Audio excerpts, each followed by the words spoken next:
En el corazón de América del Sur, donde la selva amazónica despliega su inmensidad, fluye uno de los ríos más poderosos y emblemáticos del continente, el río Madeira. Nacido de la confluencia de los ríos Mamoré y Beni en Bolivia, el Madeira recorre más de 3.200 kilómetros, atravesando paisajes exuberantes y formando parte esencial de la cuenca amazónica. Su nombre, cuyo significado en portugués significa madera, evidencia los troncos y ramas que arrastra desde lo profundo de la selva amazónica.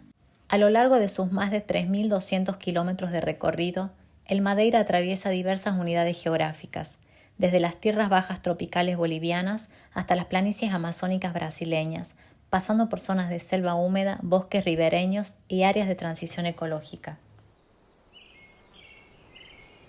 Este río alberga una de las mayores biodiversidades de la cuenca amazónica, con especies emblemáticas de reptiles, aves, peces, mamíferos y una vegetación exuberante que sostiene todo el ecosistema.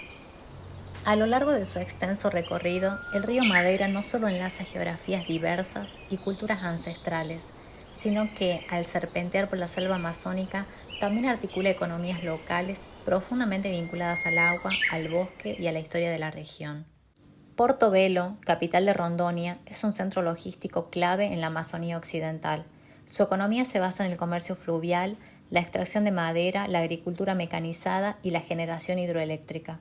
En sus alrededores, los pueblos Purú-Borá y Caritiana desarrollan actividades de subsistencia como la pesca, la agricultura tradicional y la artesanía, especialmente la cestería, que también se comercializa en ferias locales.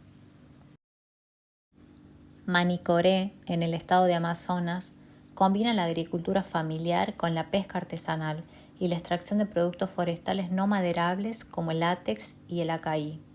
Su economía depende del río como vía de transporte y fuente de recursos. Novo Aripuanã, conocida como la tierra del Tucuma, destaca por la producción de este fruto amazónico, base de jugos, aceites y cosméticos. También se practica la pesca, la agricultura de subsistencia y la recolección de castaña. En sus alrededores habitan pueblos como los Canoe, que mantienen prácticas tradicionales vinculadas al bosque. Borba es una de las ciudades más antiguas de la región. Combina actividades urbanas con la presencia de los Murá, pueblo indígena que participa en la pesca, la agricultura itinerante y la navegación fluvial. Muchos Murá también trabajan en actividades urbanas, mantienen una identidad cultural flexible y resiliente, se adaptan sin perder sus raíces. Esta convivencia entre lo tradicional y lo moderno da forma a una dinámica social única en la región. Nova Olinda del Norte, en el tramo final del Madeira, tiene una economía basada en la pesca, el comercio local y la extracción de recursos naturales. Aunque más pequeña, su ubicación estratégica la convierte en un punto de tránsito hacia el río Amazonas. Estas economías ribereñas, aunque diversas, comparten una misma matriz, el río como eje vital. Pero no todo en el curso del río Madeira es armonía. En las últimas décadas, el avance de proyectos hidroeléctricos, la expansión de la frontera agrícola y la minería ilegal han alterado profundamente el equilibrio ecológico de esta cuenca amazónica. La deforestación acelerada, impulsada por la expansión de la soja, la ganadería y la infraestructura vial, ha reducido la cobertura vegetal, aumentando la erosión de suelos y alterando el régimen hídrico del río. En 2012 y 2013 fueron inauguradas dos gigantes centrales hidroeléctricas sobre el río Madeira, las hidroeléctricas de Santo Antonio y Jirau. Estas represas fragmentaron el hábitat de los delfines de río, atrapando entre 50 y 100 individuos, quedando en una longitud de 100 kilómetros. A su vez, según los científicos, las represas generaron pulsos hídricos, con variaciones diarias abruptas en el nivel del río que afectaron los patrones migratorios de los peces. Como consecuencia, se perdió productividad pesquera y muchos pescadores se dedicaron a actividades ilegales que degradan los ecosistemas forestales y acuáticos.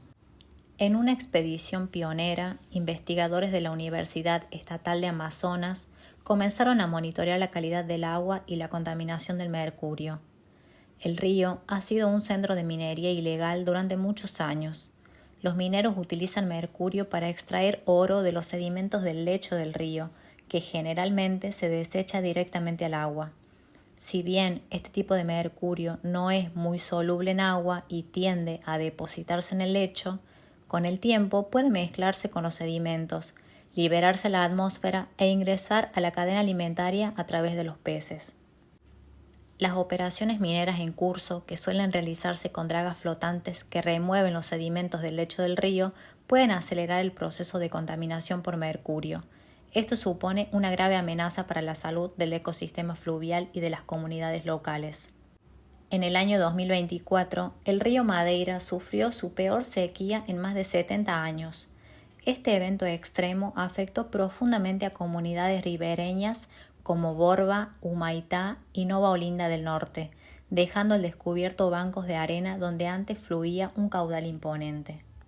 Las causas de esta sequía son múltiples y están interrelacionadas. Por un lado, el fenómeno climático del Niño alteró los patrones de lluvia en la región amazónica, reduciendo drásticamente las precipitaciones. A gente está enfrentando essa praia para conduzir tanto o alimento como a água que a gente usa aqui. Então está um momento muito difícil.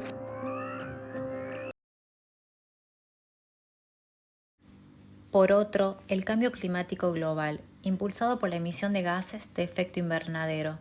A esto se le suma la deforestación acelerada de la Amazonía, que debilita la capacidad del ecosistema para retener humedad y regular el clima local. Para lá, mais da metade. Já esse ano já estamos quase do outro lado. E aí a previsão é ficar pior.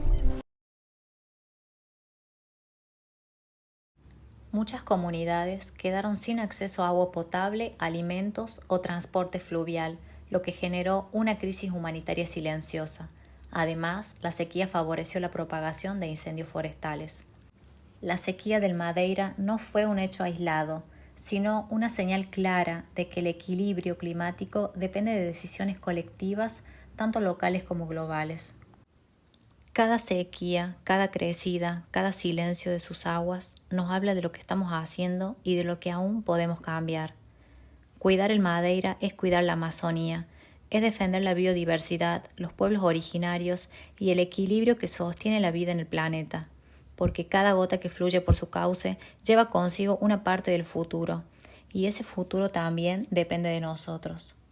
Que el río siga hablando, que lo escuchemos y que lo cuidemos.